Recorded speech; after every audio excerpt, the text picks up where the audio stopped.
नमस्कार दोस्तों, आपका स्वागत है अपने द बैंकिंग ब्लूप्रिंट चैनल पर। आज के इस वीडियो में हम क्वांटिटेटिव एप्टीट्यूड के 10 से 12 महत्वपूर्ण सवाल सॉल्व करेंगे जो बैंकिंग एग्जाम में अलग अलग टॉपिक से पूछे जाते हैं।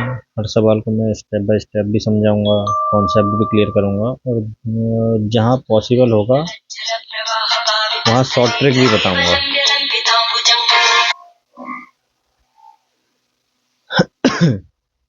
तो चलिए शुरू करते हैं।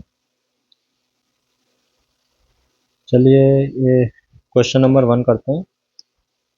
पहले रीड आप लोग वीडियो पॉज करके पहले क्वेश्चन को खुद सॉल्व करने की कोशिश कीजिएगा, फिर उसके बाद सॉल्यूशन देखिएगा। पहले क्वेश्चन को रीड करते हैं। Karan, Juhi and Lali entered into a partnership with an investment of 45,000, 30,000 and 70,000. After 1 year, Karan invested P more and Juhi invested 2P more. करण जो है P रुपीस एक्स्ट्रा इन्वेस्ट करता है 1 साल के बाद, और वहीं जूही जो है 2P एक्स्ट्रा इन्वेस्ट करता है आफ्टर 1 more year, एक और साल बाद यानी कि 2 साल बाद लाली इन्वेस्टेड 10,000 मोर। लाली जो है 10,000 इन्वेस्ट करता है extra. At the end of 3 years, यानी कि 3 साल के बाद का इसमें बात कर रहा है। At the end of 3 years they earn a certain amount of profit and respective ratio of the Karan, Juhi and Lali in the profit ratio 33, 30, 44। ये इसका प्रॉफिट रेशो देके रखा है, ठीक है। और पी की वैल्यू निकालनी है। अच्छा,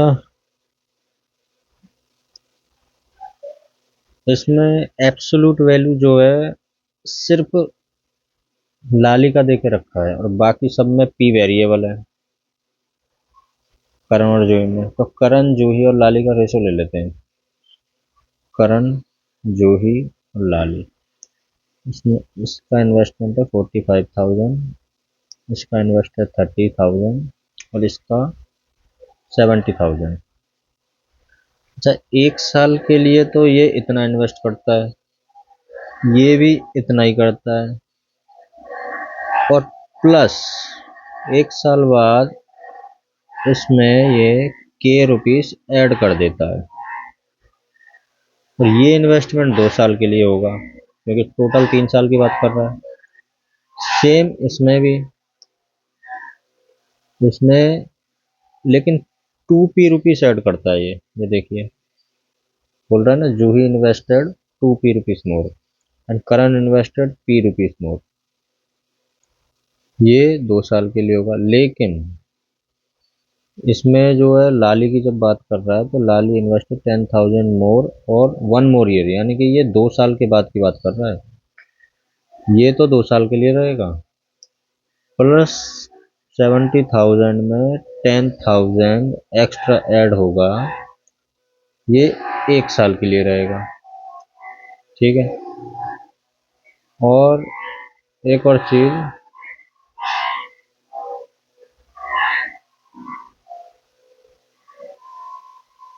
इसमें करण, जूही और लाली का प्रॉफिट रेशो कितना दे के रखा है, 33, 30 और 44। जब पी की वैल्यू निकालनी है तो हम किसी भी, हम लाली और जूही ले लें, या तो लाली या करण ले लेते हैं। कोई भी दो वैल्यू हम ले सकते हैं, हमें तीनों एक साथ लेने की कोई ज़रूरत नहीं है। तो इसमें, अच्छा, इसमें ये पी रुपीस का इन्वेस्टमेंट है, ना कि के रुपीस का, ठीक है। ठीक है, तो हम ये दोनों ले लेते हैं वैल्यू, लाली और करण ले लेते हैं, क्योंकि इसमें सिर्फ, इसमें कोई भी ले लेते हैं, एक ही बात है। तो इसका टोटल इन्वेस्टमेंट कितना हो जाएगा, 45,000 प्लस 45,000 यानी कि 90,000 प्लस 2P, ठीक है। तो ये कितना हो जाएगा, 1,35,000 प्लस 2P। तो इसका कितना हो जाएगा, 1,40,000 प्लस 80,000, यानी कि 2,20,000। तो इन दोनों की वैल्यू को कंपेयर कर लेते हैं बस, क्योंकि हमने कि करण और लाली इसलिए लिया है क्योंकि ये दोनों वैल्यू आपस में कट रही है, 3 और 4 का रेशो आ जाएगा। 11 से अगर काट देंगे इनको तो 3 और 4 का आ रहा है करण और लाली का। ठीक है, इसलिए ये वैल्यू जो है कटने में इजी नहीं है, इसलिए हमने ये वाली वैल्यू ली है। तो ठीक है, ले लेते हैं इनका रेशो, 1,35,000 प्लस 2p, 2,20,000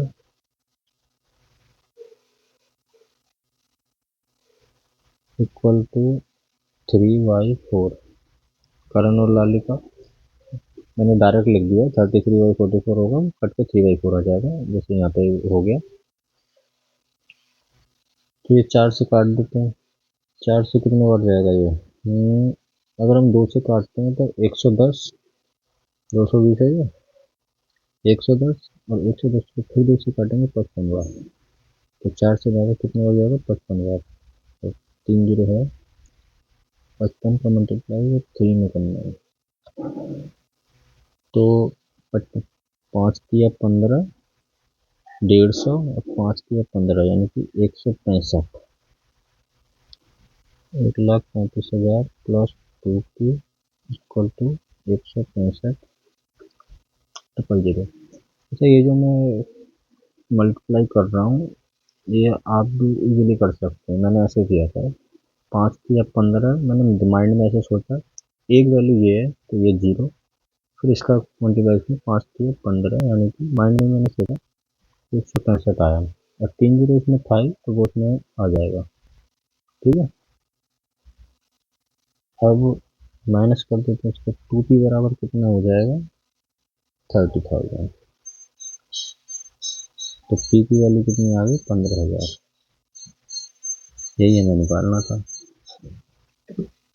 चलिए अब आगे बढ़ते हैं दूसरे क्वेश्चन पे। जिनको समझ में नहीं आया वो वीडियो फिर से देख सकते हैं। क्वेश्चन नंबर 2 की बात करते हैं। In an examination of the bank, the number of passed candidates was 5 times the number of failed candidates। ठीक है, तो यानी कि ये पास और फेल्ड का रेशो दे रखा है 5:1। ठीक है, if there had been 40 less candidates appeared, यानी कि टोटल कैंडिडेट्स अगर 40 कम हो जाते हैं और 20 मोर कैंडिडेट्स थे, यानी कि 20 एक्स्ट्रा फेल्ड हो गए, then the ratio of passed to failed candidates become 3:1। अच्छा, ये बाद में क्या है, पास्ट और फेल्ड का रेशियो 3:1 आ रहा है।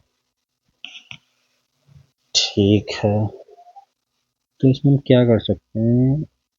अच्छा, ये टोटल कैंडिडेट्स की बात कर रहा है, यहाँ देखिए 40 लेस कैंडिडेट्स अपीयर्ड। अपीयर में कौन कौन होंगे, या तो जो पास हो गए और फेल हो गए, वो दोनों मिलके क्या होंगे, अपीयर्ड। अपीयर्ड हुए होंगे, कुछ पास हुए कुछ फेल हुए। तो अगर हम यहाँ पे अगर टोटल की बात करें तो ये पास प्लस फेल मिलके 6 हो जाएगा।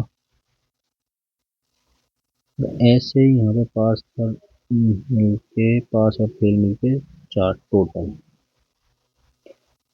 कोई वेरिएबल ले लेते हैं इसमें, 6x, 5x और 1x। ठीक है, 1x को हम डायरेक्ट x भी लिख सकते हैं। अब बोल रहा है 40 लेस कैंडिडेट्स अपीयर, तो अगर 6x यानी कि टोटल, इसमें अगर 40 कम लोग अपीयर होते हैं, ठीक है, and 20 more candidates had failed. अच्छा, तो ये क्या है, टोटल,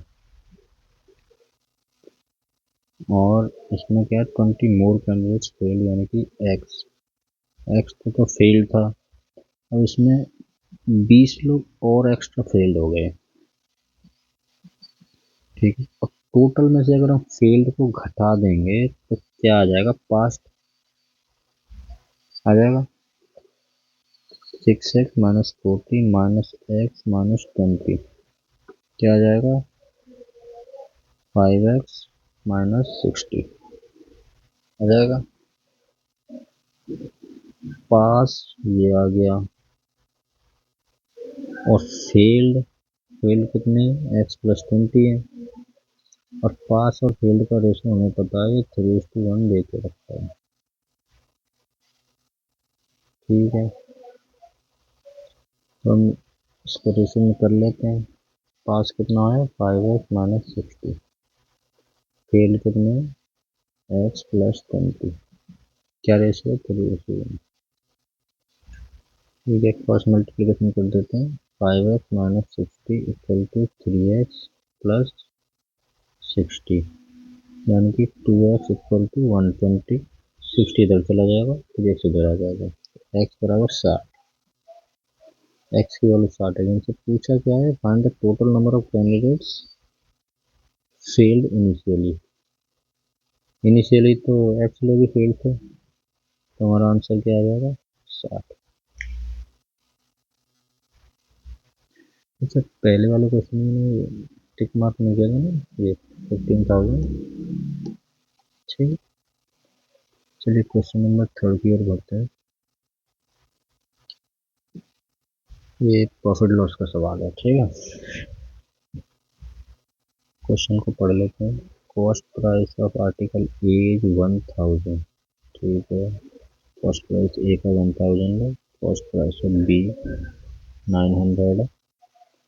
ए जो 30% के प्रॉफिट पे सोल्ड होता है, and B T plus 20% profit. Difference between the selling price of the article A and B, selling price के आर्टिकल का जो डिफरेंस है और बी का वो 25 है। पी की वैल्यू पूछा है, ठीक है। अच्छा, ये जो है ना दो तरीके से हम सॉल्व कर सकते हैं, या तो बेसिक मेथड, क्वेश्चन थोड़ा लेंदी होगा, बेसिक है वो, और थोड़ा लॉजिक से भी हम सोच सकते हैं। चलिए मैं पहले मेथड 1 बताता हूँ। Method 1, cost price, selling price और ये प्रॉफिट। कॉस्ट प्राइस इसका 1000,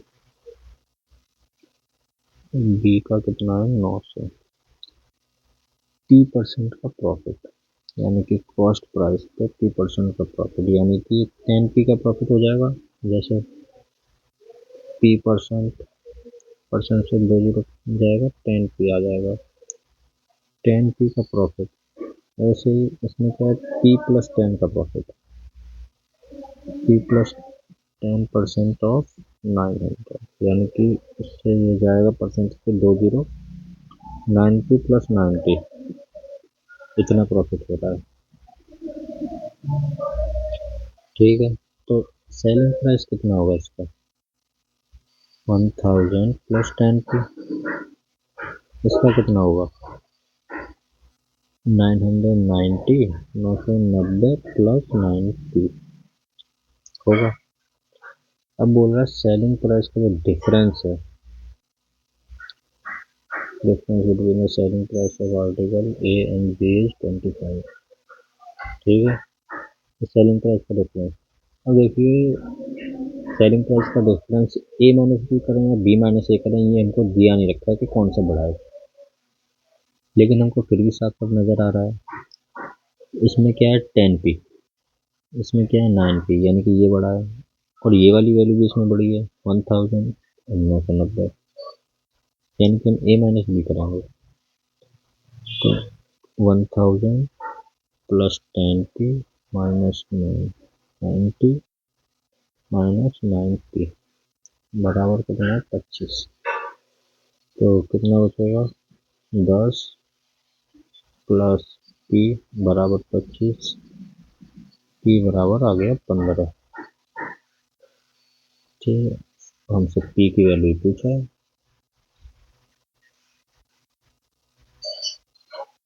तो नेक्स्ट क्वेश्चन पे चलते हैं।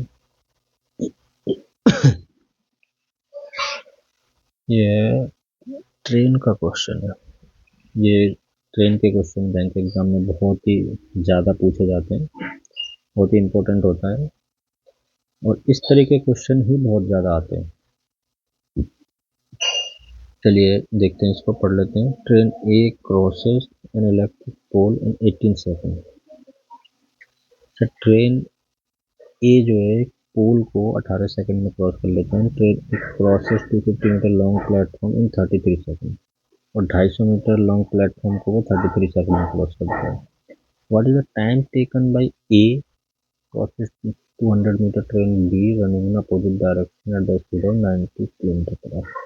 ट्रेन बी की स्पीड जो है 90 किलोमीटर पर आवर दे के रखा है।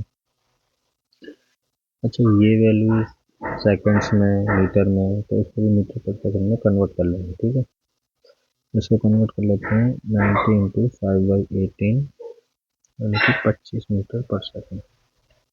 18×5 = 90। ठीक है, तो ट्रेन ए की जो लेंथ है उसको T1 मान लेते हैं। ट्रेन 2 की लेंथ हमें गिवन है 200 मीटर। ठीक है, और ए की स्पीड हमें पता नहीं, बी की स्पीड कितनी है 25 मीटर पर second. Train A crossing electric pole, तो यानी कि T1 डिस्टेंस कवर करेगा, T1 डिस्टेंस कवर करेगा ना 18 सेकंड में, यानी कि ये तो आ जाएगी ट्रेन ए की स्पीड। और ट्रेन ए की बात यहाँ पे हो रही है, ये ट्रेन ए की स्पीड होगी, ये जो है स्पीड है। क्या होता है, डिस्टेंस बराबर स्पीड में टाइम होता है, तो स्पीड क्या होगा, डिस्टेंस अपॉन टाइम। यही किया हमने। ये डिस्टेंस कितना कवर होगा, T1 की वैल्यू कितनी है, यानी कि ट्रेन की लंबाई जो होगी वही उसका डिस्टेंस होगा। 18 सेकंड में क्रॉस करेगा, टाइम 18 सेकंड में, स्पीड है। और स्पीड ट्रेन ए की और किस तरीके से निकाल सकते हैं, ये भी गिवन है। 250 मीटर का लॉन्ग प्लेटफॉर्म, यानी कि कितना डिस्टेंस चलेगा, वो अपना खुद का ट्रेन का लंबाई है और 250 मीटर और एक्स्ट्रा, उतना डिस्टेंस 33 सेकंड में चलेगा। दोनों बराबर होंगे, क्योंकि इससे भी ट्रेन का स्पीड आ रहा है और इससे भी ट्रेन का स्पीड आ रहा है। ठीक है, तो इससे काट देते हैं, ये 3 से बढ़ जाएगा, 3 से 18, 3 से 11 है, तो 11T1 equal to 6T1 plus 25 चक्की 150, यानी कि 1500। 5T1 equal to 1500, T1 equal to 300, यानी कि ट्रेन की लंबाई आ गई 300। ठीक है, तो अब हमें क्या पूछा है, train A, what is the time taken by train A crossing 200 metre train B running in opposite direction. ठीक है, तो ट्रेन की स्पीड भी निकाल लेते हैं। जब ट्रेन की लंबाई आ गई तो ये स्पीड में होगी, तो 300 डिवाइड बाई 18, यानी कि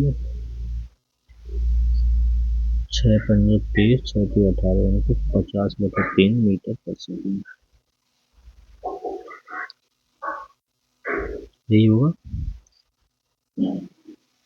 सकता है कुछ बच्चों को समझ में ना आए, तो मैं बता देता हूँ। स्पीड बराबर डिस्टेंस अपॉन टाइम, और डिस्टेंस क्या है हमें पहले से, डिस्टेंस हमने निकाला है T1, 300 मीटर ट्रेन की लंबाई है, उसको हमने डिवाइड किया टाइम से, जो टाइम गिवन है। एक पोल को क्रॉस करने में जितना टाइम लग रहा है 18 सेकंड। ठीक है, तो ट्रेन की ये आ गई स्पीड। अब क्या निकालना है हमें, train 200 metre long train B को कितने टाइम में क्रॉस कर देगा। अपोजिट डायरेक्शन में चलाना है, यानी कि 300 मीटर तो ये चलेगा T1 और 200 मीटर T2 डिवाइड बाई, तो टाइम कितना, स्पीड कितना होगा, यानी कि स्पीड इसमें प्लस हो जाएगा क्योंकि अपोजिट डायरेक्शन में इधर एक आ रहा है एक इधर आ रहा है, तो दोनों की स्पीड क्या जुड़ जाएंगी। अगर पैरेलल में चलती है तो स्पीड क्या है, माइनस हो जाता है। तो इसका स्पीड 25 हमने निकाला था, तो निकाल दे रहा। इसको सॉल्व करते हैं, 500 डिवाइड बाई, इसको एलसीएम लेंगे, 25 या 75, तो 125 और डिवाइड बाई 3, तो ये 3 क्या ऊपर चला जाएगा, 125 चौका 500 4 12, तो 12 सेकंड में जो है ये क्रॉस कर देगा। ठीक है, चलते हैं नेक्स्ट क्वेश्चन पे। अच्छा, इस क्वेश्चन में हम एक ट्रिक सोच सकते हैं। कैसे कैसे सोचेंगे,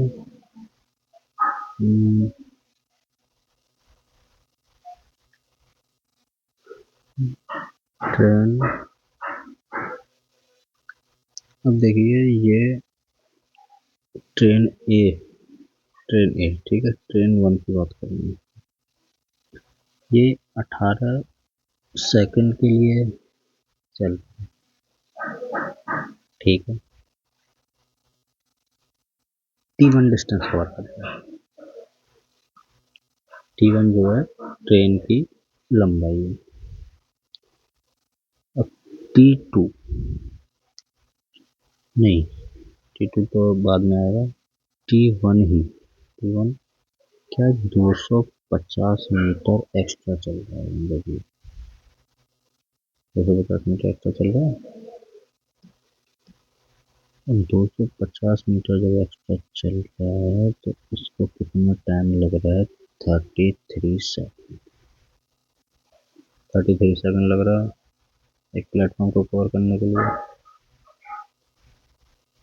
ठीक है, और एक्स्ट्रा कितना चला है इसने, 250 मीटर एक्स्ट्रा चला। पहले तो सिर्फ अपने ट्रेन का डिस्टेंस ही चल रहा था, अब क्या है 250 मीटर एक्स्ट्रा चल गया। ठीक है, लेकिन एक्स्ट्रा टाइम कितना लगा, 33 माइनस 18, यानी कि 15 सेकंड एक्स्ट्रा लगे। ये 15 सेकंड एक्स्ट्रा क्यों लगे, क्योंकि 250 मीटर एक्स्ट्रा चलना पड़ा, समझे। तो ये जो डिस्टेंस है, टोटल डिस्टेंस ये है, टाइम ये है, यानी कि डिस्टेंस बराबर स्पीड इनटू टाइम होता है, तो डिस्टेंस अपॉन टाइम बराबर स्पीड होगा। डिस्टेंस क्या है, 250 मीटर एक्स्ट्रा, टाइम कितना एक्स्ट्रा लगा, 15 सेकंड, 15 सेकंड अगर एक्स्ट्रा लग गया तो ये क्या स्पीड आ गई ट्रेन की। ठीक है, बराबर, और ट्रेन की जब स्पीड आ गई है तो हम ट्रेन का डिस्टेंस भी निकाल लेते हैं, यानी कि ट्रेन की लंबाई, यानी कि स्पीड इनटू टाइम बराबर डिस्टेंस, यानी कि 300 मीटर। ये T1 आ गया, ट्रेन की लंबाई आ गई, फिर क्या है वो 300 मीटर और 200 मीटर एक्स्ट्रा और स्पीड सेम वही हो जाएगा, उसी की तरह सॉल्व हो जाएगा। 500 लगा दो, 125, ये बराबर आ जाएगा 12 सेकंड। ठीक है, ये मेथड 2। अच्छा, ये इसमें मैंने मेथड 2 के लिए, मतलब इसमें भी ट्रिक के लिए बोला था मैंने, मेथड 1 इसमें समझाया था, इसमें तो इसमें क्या लगा सकते हैं, तो कॉस्ट प्राइस इतना है, ठीक है। अच्छा इसमें देखिए सेलिंग प्राइस का डिफरेंस बताना है इसमें। सेलिंग प्राइस का डिफरेंस देके रखते हैं, तो ठीक है। देखो मेथड को इसमें भी एक ट्रिक लग सकती है, शॉर्टकट, जो कि एग्जाम में अगर स्टार्ट करें 1000 पे इसमें P% प्रॉफिट है, 900 पे इसमें P% है प्लस 10% है, ठीक है। तो 1000 पे और 900 पे P% है इसमें, P% प्लस 10%, इसका 10P, इसका 90 प्लस 90 एक्स्ट्रा होगा, ठीक है। P% यानी कि 90 और 10% इसका यानी कि 90। अब इसका सेलिंग प्राइस का डिफरेंस निकालना है, तो ये तो कॉस्ट प्राइस, ये प्रॉफिट। सेलिंग प्राइस क्या होता है, कॉस्ट प्राइस प्लस प्रॉफिट। तो हम इसका डिफरेंस डायरेक्ट लेंगे, इसमें से इन दोनों वैल्यू में से इसको घटा देंगे, तो इसमें से इसमें घटाएंगे तो एक्स्ट्रा कितना 100, इसमें से जब इसको घटाएंगे तो कितना बचेगा P और -90 बराबर कितना दे रखा है 25, 10 प्लस P बराबर 25, तो P बराबर 15। इस तरीके से सोचने से क्या थोड़ा जल्दी हो जाएगा। चलिए नेक्स्ट क्वेश्चन पे चलते हैं।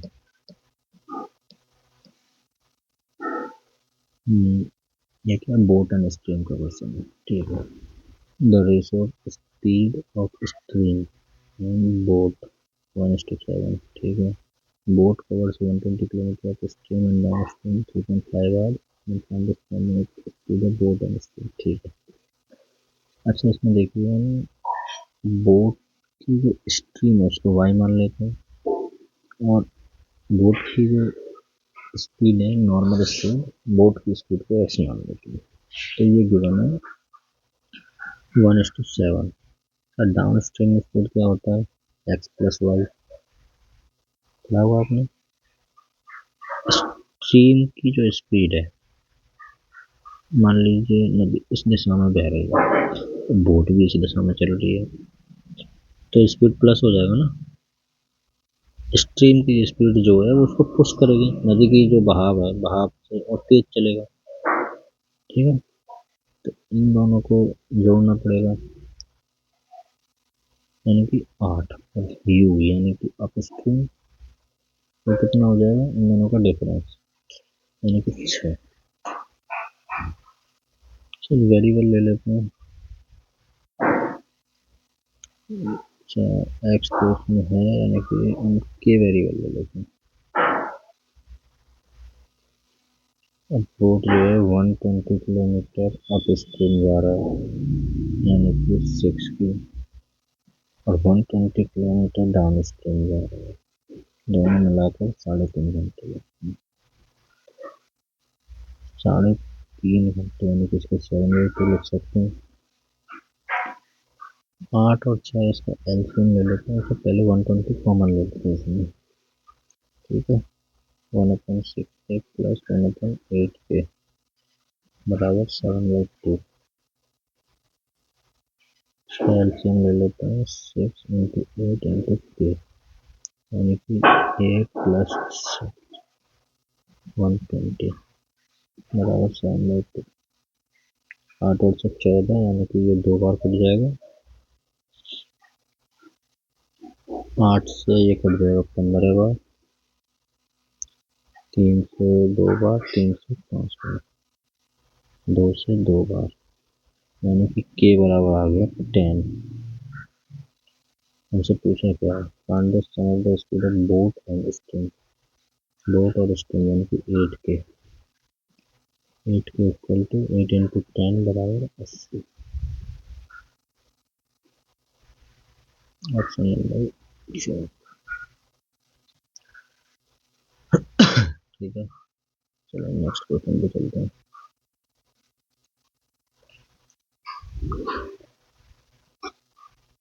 ये पॉपुलेशन प्रोटेक्शन रेशो का, तो इसमें क्या गिवन है, total population of town A total population of town B. अच्छा, ए और बी का रेशो देके रखा है 2:5। ठीक है, तो अगर डायरेक्ट समझ में नहीं आया तो मैं ऐसे कर देता हूँ। ए क्या है, 2/5 ऑफ बी, यानी कि ए अपॉन बी बराबर 2/5। तो ए और बी का रेशो 2:5 है। ठीक है, और ए रेशो सी बराबर क्या है, 4:7।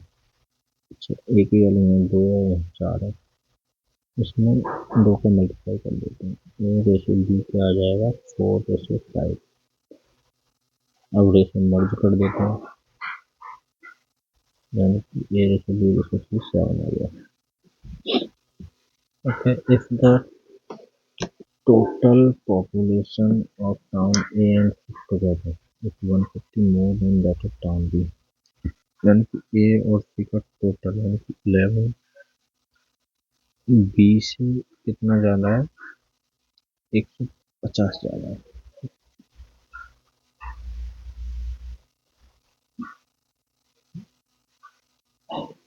ठीक है, ए और सी का टोटल, सॉरी, यानी कि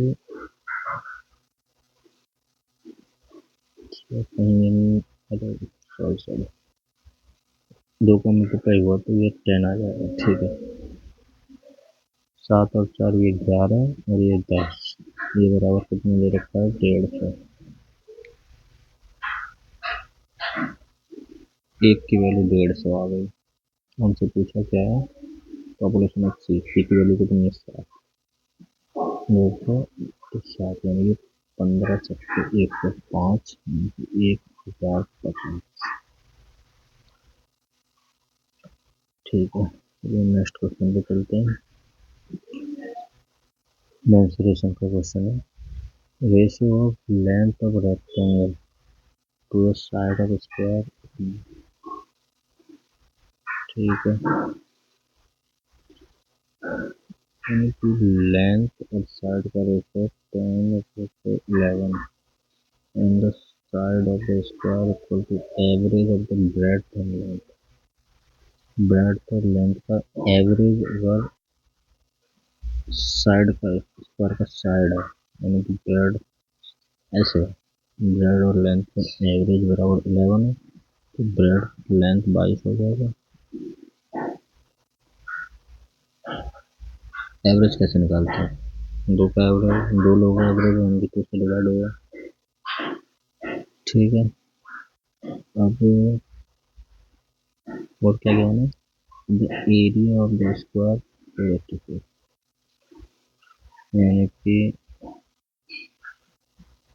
एरिया अगर 484 है, यानी एरिया क्या होता है, साइड स्क्वायर, साइड का स्क्वायर अगर 484 है तो साइड क्या हो जाएगा, 22। इसके हिसाब से क्या 11 यानी कि इंटू 2 है, तो यहाँ पे भी इंटू 2 यानी कि 20, लेंथ 20 हो गया, ये 20, ये तो होगा।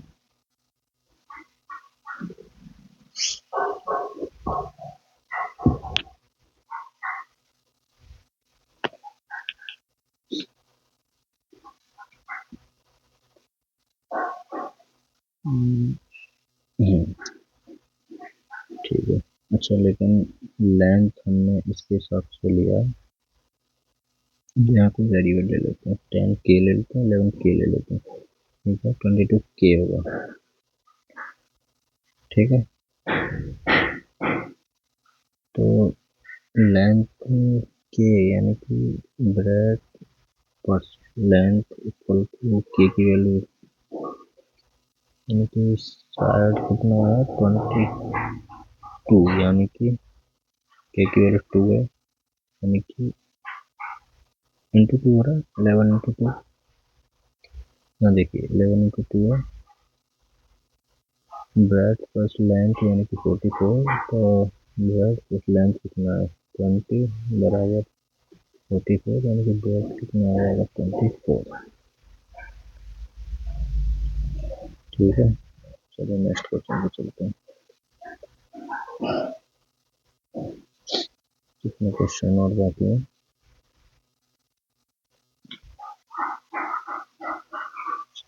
दो तीन क्वेश्चन और है। चलिए देखिए क्या है, प्रोबेबिलिटी का क्वेश्चन है। क्या देख रखा है इसमें, बॉक्स कंटेन 60 बॉक्स। ठीक है, टोटल 60 बॉक्स हैं which is in 3 different colors, red, yellow, green. Okay. The probability of red ball 5 by 12, probability of getting yellow ball 1 by 4. The two balls are drawn random and the ball the probability of green color. Red box की probability red by total. Probability क्या होता है, number of items upon total number of items, यही तो होता है। Red ball divide by total, ये कितना है 5 बाई 12, ये बना 12 पंजे 60, रेड बराबर 25 आ गया। येलो डिवाइड बाई टोटल कितना है 1 बाई 4, यानी ये आ जाएगा 15। येलो आ गया, रेड आ गया, टोटल 60 है, यानी कि 25 15 40, यानी कि येलो आ जाएगा 20। 60 माइनस 40 20। ठीक है, अब प्रोबेबिलिटी निकालना है ग्रीन कलर का। जब दो ball, if two balls are drawn at random on the box and the probability are green color यानी कि 20। तो ये डायरेक्ट भी कर सकते हैं, जैसे हमें फॉर्मूला जो होता है NCR, उसका यूज ना करें तो भी चल जाएगा। उसका मतलब डायरेक्ट तरीका होता है, चलिए मैं बता देता हूँ। एग्जाम ओरिएंटेड बिल्कुल, एग्जाम में सब कुछ लिखना नहीं होता। एनसीआर क्या होता है, n factorial upon r factorial n minus r factorial. ठीक है, तो ग्रीन, सॉरी ये ग्रीन है, यानी कि 20C2, दो बॉल निकालेंगे और 60C2, यही होगा ग्रीन का प्रोबेबिलिटी। दो बॉल अगर निकालते हैं तो, यानी कि अगर हमने इसको इस फॉर्मूले के हिसाब से करेंगे तो क्या आएगा 20, यानी कि एन फैक्टोरियल, यानी कि एन माइनस आर, यानी कि 20 माइनस 2 फैक्टोरियल, यानी कि 18 फैक्टोरियल, और आर फैक्टोरियल इंटू 2 फैक्टोरियल। ये क्या आएगा 20 into 19 into 18 factorial divide by 18 factorial into 2 factorial. 18 factorial से 18 फैक्टोरियल चल जाएगा और 2 फैक्टोरियल यहाँ पे बच जाएगा। 20 इंटू 19 डिवाइड बाई 2, यानी कि 190। लेकिन ये थोड़ा, ये भी मेथड हमको फॉलो नहीं करना है, ये बहुत ही लेंदी मेथड है, एग्जाम में ऐसे हमें बिल्कुल नहीं करना है। और हमें करना क्या है वो देखते हैं। 20C2 है, किया है कितनी बार है, 2 बार, यानी कि हम 2 बार इसको ओपन करेंगे। 20 इंटू 19 खोलते चले जाएंगे। अगर यहाँ 20C4 होता तो हम क्या करते, 20 इंटू 19 इंटू 18 इंटू 17 ऐसे करते। ठीक है, अब ये 60C2 है, यानी कि 60 इंटू 59, 20 या 60, 19 डिवाइड बाई 5 या 15, 150, 3 27, यानी कि 175। ये है ग्रीन की प्रोबेबिलिटी, ऑप्शन नंबर 2। चलिए नेक्स्ट क्वेश्चन पे चलते हैं। टाइम एंड वर्क का क्वेश्चन है। A alone completes the whole work in 30 days. A 30 days में करता है, B alone completes 60% of the work 27 days. ठीक है. Ratio of efficiency B and C is known.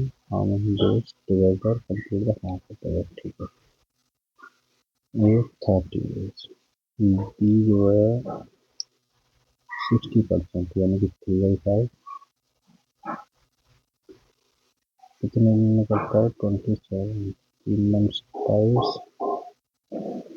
9 45 दिन जो है 45 दिन में करेगा. ठीक है. और फिर उसका 90 3 30 या 90 45 दिन 90. ठीक है. सी का एफिशिएंसी का रेशो देकर रखा है 2:5. यानी कि 2 तो ये है ही है 2:5 यानी कि सी की वैल्यू 5. 2:5 दे रखा है एबिलिटी वैल्यू 2 है इंटू 1 इंटू 5 इंटू 1 बराबर रेशो तो आता ही है आप लोगों को. नहीं आता तो कमेंट करना. रेशो के क्वेश्चन लेके आऊँगा और रेशो टॉपिक भी अच्छे से पढ़ाऊँगा. ठीक है. अब क्वेश्चन पे आते हैं. A B C total half of the half यानी कि टोटल वर्क 90 45 हाफ हो जाएगा. टोटल टुगेदर 3 + 2 + 5 and 10 यानी कि 4.5 days. चलिए नेक्स्ट क्वेश्चन पे आते हैं.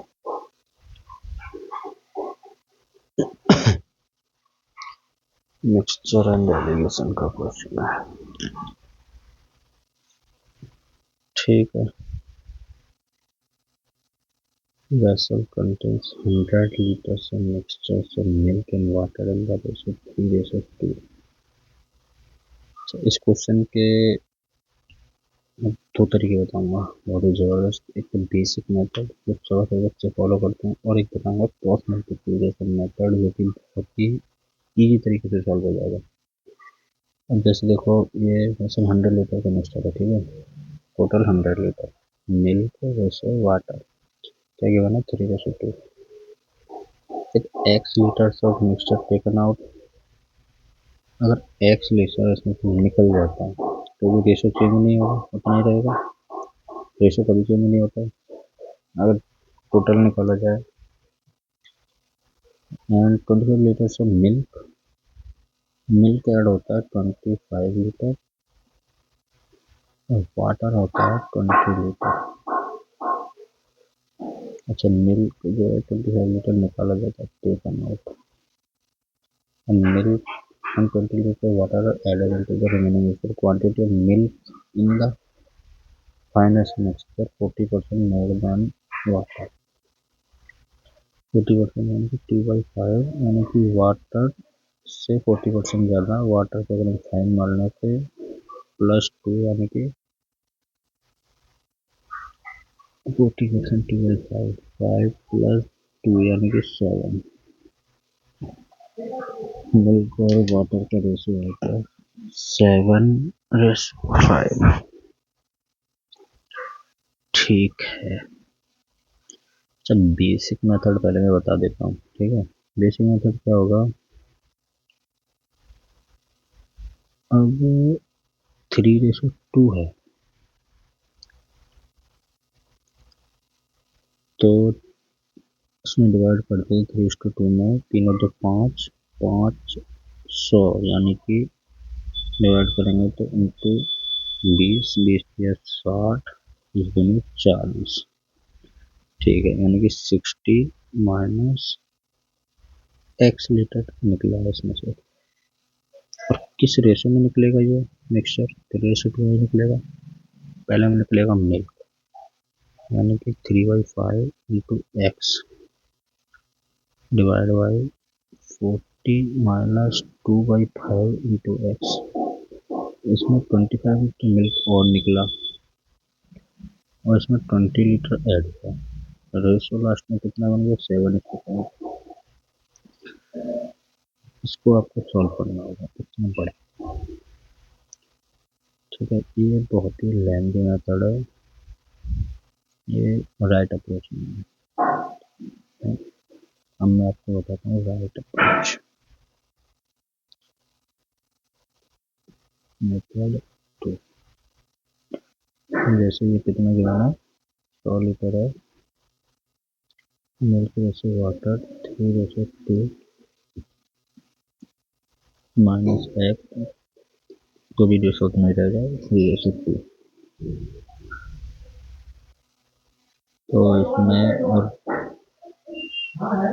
माइनस करने के बाद और इसमें 25 लीटर मिल्क निकाला है, वाटर निकाला है 20 लीटर, लास्ट में बन कितना गया 7/5। ये तो समझ में आ गया होगा ना। अगर नहीं आया तो जैसे देखो 40% क्या होता है 2/5, ठीक है। तो हम इनिशियल वैल्यू मानेंगे 5, क्योंकि ईजी होता है कटने से, इसीलिए बेस वैल्यू को मानते हैं। इसलिए 5 है, ऊपर क्या है 2/5, तो कितना ज़्यादा 40% ज़्यादा, यानी कि 2 मोर, यानी कि 7, समझे। तो 7:5 हो जाएगा।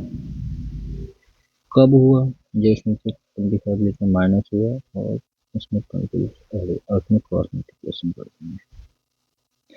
जिस साइड करेंगे वो सेम साइड करेंगे। अगर इन दोनों को करके इसमें घटाते हैं तो इसमें भी ऐसे ही करेंगे, और अगर इस साइड करके इसमें घटाते हैं तो ऐसे करेंगे। मैं ऐसे करता हूँ, बड़ी वाली में से छोटी वाली घटाते हैं।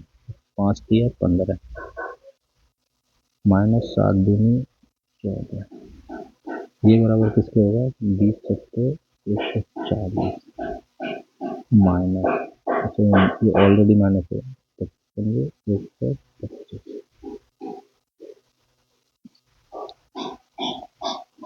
यही है ना। अरे ये ऐड ही है, मिक्सचर टेक आउट है, एंड 25 लीटर से मिल्क एंड 20 लीटर वाटर, देखो दोनों ऐड ही है, ठीक है कोई बात नहीं, ऐड कर देते हैं। ये माइनस हटा देते हैं,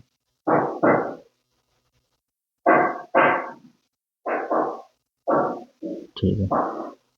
तो ये क्या है, एक की वैल्यू कितनी आ गई 15, एक की वैल्यू 15, यानी कि तो ये नीचे निकालने के बाद इसका ही निकलेगा ये 15, यानी कि 3 और 2 5, 5 की वैल्यू 15 इंटू 5 यानी कि 75।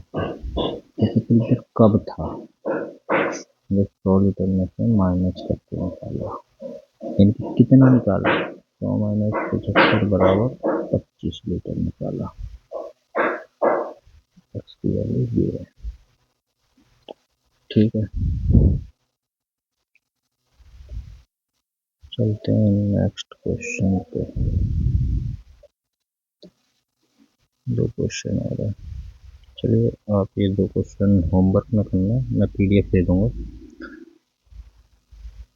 नहीं सॉल्व होता है तो मुझे बताना, इसको भी मैं नेक्स्ट वीडियो में कराऊंगा, ठीक है। और जरूर बताइएगा आप लोग वीडियो कैसा लगा, और कमेंट जरूर कीजिएगा कोई डाउट हो तो। चलिए एंड करते हैं इस वीडियो को, इस सेशन को देखने के लिए आपका बहुत बहुत धन्यवाद। और मैं आपको बता दूं अगली वीडियो में और भी हम प्रैक्टिस क्वेश्चन के साथ मिलेंगे, तब तक आप खुद से प्रैक्टिस करते रहिए इस टाइप के क्वेश्चन की, और एग्ज़ाम पे फोकस करिए। और आप लोग कमेंट करके भी बताइएगा किस तरह की आपको वीडियोस चाहिए। Thank you.